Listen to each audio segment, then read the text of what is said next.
Moving on to the next thing. You two of you said women disagreed that women are not oppressed. That was Amanda and I think Isabella. Amanda, how are women oppressed? I mean, I think that the double standard of slut shaming is a perfect example of oppression against women. Anything else besides that? I mean, not in the United States. Okay. Why is that?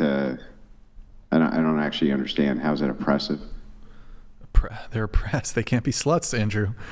Yeah, how's it oppressive to hold a stigma against women who have a high body count? Other women do as well. It's not just men. Yeah, I understand that. I don't think we should be shaming people for their body counts. So yeah, I think that the double standard for men comparatively to women is where the oppression comes in. You're using intimidation. What's the double standard? That it's okay for a woman or for a man to have a high body count, but not a woman. Yeah, what's wrong with that? So yeah, I don't understand how that's oppressive. That's your opinion. I think that it's oppressive. Well, I haven't given an opinion. I'm just telling you I don't actually understand why it's oppressive, though. Yeah, how's it oppressive? You're trying to influence her personal decision making based on your intimidation factors. We should. Well, wait. Hang on a second. How are you trying to influence her personal decision making? By making her feel bad about what she's doing. So, the stigma, you're saying that the social stigma as relayed by men is just that they don't prefer women who have high body counts, right? Sorry, you cut out there a second. Can you when you say slut shaming, what does that mean? Like, are men walking down the street and you're just calling women sluts, or? No, I mean like the fact that I think the earlier conversation was women with a high body count don't necessarily deserve right what was the term? A traditional man. A chivalrous or traditional man. Well, I was making that argument when it comes to sex workers, but sure, yeah, like yeah. I'm fine with it. Yeah, I'm fine with that. And so I think that having that perspective is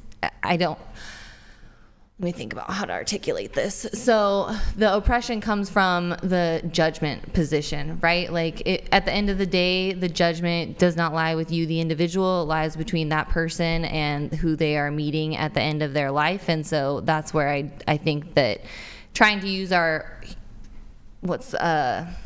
human bodies to influence other humans I think that that's oppressive to that person. It's none of our business what's going on over there. Okay. Let's say for a second that, 70% of men, or no, let's make it higher. Let's say 90% of men and 90% of women were not promiscuous and stayed virgins until the day they got married, and only 10% didn't. Would it be okay to slut shame then? Slut shame the 10%? Mm-hmm. No, I don't think that you should shame anyone for their sexuality or activity. Now, okay, gotcha. So the oppression here, if it came from both men and women, would be creating the social stigma around the promiscuity, correct? The oppression would be surrounding the promiscuity? Yeah. Yeah, stigma around it. Yeah. Like, I'm anti this. Yes. Yeah, but the thing is like, can you think of a better way to influence out of society things that you don't want in society than using social stigma? I mean, I think you used this example recently, and like the rebuttal that came to mind for me would be prohibition, right? Like the government tried to kind of like get our drinking problem under control by... Well, that wasn't by stigma, that was via lawfare. So they just outlawed it outright. It was not due to social stigma. So nobody's outlawing you. But there was stigma, right? that led to the legislation. From women, yeah. Women did that. That's correct. No, I'm not kidding. It really I believe it. Women, I have no doubt. They had the temperance movement, and that's what led to that. So, but the thing is the social stigma, which was there, which led to lawfare, ended up being repealed very, very, very quickly. But nobody's talking about making a law that says that you can't be promiscuous. What I'm asking is, if there was a behavior in society which people didn't like, then creating a social stigma, wouldn't that be an efficient way to get rid of the behavior? I don't think that it's a foolproof method, so I don't think that it's appropriate. No. Well, what method would be appropriate? I mean, I don't think you can control anyone. Yeah, It's well, I up to mean, them. we control people all the time. I mean, you stop at a stop sign, right? I mean, You're we're clearly in controlling California. people.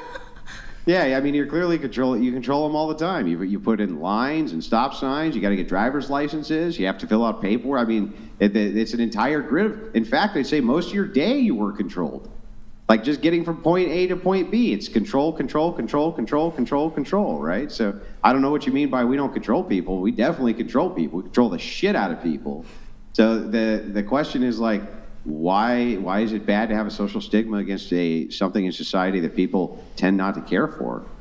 That seems fine to me. I think that sex is a very natural part of life, and it should be talked about more freely in a way that is empowering and not diminishing. And that's where I think the true power of a person's sexuality comes from, in that education and having transparent conversations, not just with their friends, but with people that are talking to them about sex. Like, I don't know, I've never heard this conversation kind of come up, but are you an abstinence-only sex education person, or are you a full, like, what's your position on that? Do you think that they should teach abstinence-only or all-inclusive sex education? I think that considering for most of our history, most women and men were virgins on their wedding night. This is a brand new occurrence. If you look at the rate of STIs, unplanned pregnancies, which lead to abortion, all of these other factors, I can't actually think of a good reason why we as a society would not want to promote abstinence until marriage. I actually can't think of a single good reason for that. Do you have one? Yeah, I think sexual health is a very good reason to teach all-inclusive sex education. What would that have to do with sexual health? Being aware of what's supposed to be happening with your body and what's Yeah, not you supposed can to be aware happening. of all of that and stay abstinent. Like, what would that have to do if let's say we as a society, you still get sex ed, you know how all the parts function, how all the parts work, right? Nobody's saying you can outlaw that. We've had sex ed, by the way, for a long time. But I don't agree with how it's taught now, by the way. if we as a society said, okay, we're going to run a national campaign, and the national campaign is designed to promote abstinence until marriage and not sleeping around with people outside of marriage, what would actually be the negative side effect to society of that? I think the misunderstanding of knowledge and the secretiveness is where the danger comes from. So just like if you tell a kid, don't drink, right? Your parents all tell us don't drink. We all end up stealing alcohol from our parents and having bad experiences. And so from my perspective, I think it's better So to why not just hand them the beer? I mean, there are some parents that do. Yeah, so I mean, so your argument here is like, you gotta go fuck people, or else you're gonna go fuck people. I think you should have a pretty solid understanding of your sexual awareness before you go into a committed relationship. Run a national campaign? So why wouldn't we instead run a national campaign advising people to go have as much sex as possible? I mean, I would tell people they should masturbate for sure. Yeah, you want a national campaign for masturbation? So your argument here is, so let me just ask you this. If we ran a national campaign, just advertisements only from the federal government, a promotion, in other words, that people had more sex, do you think people would have more sex?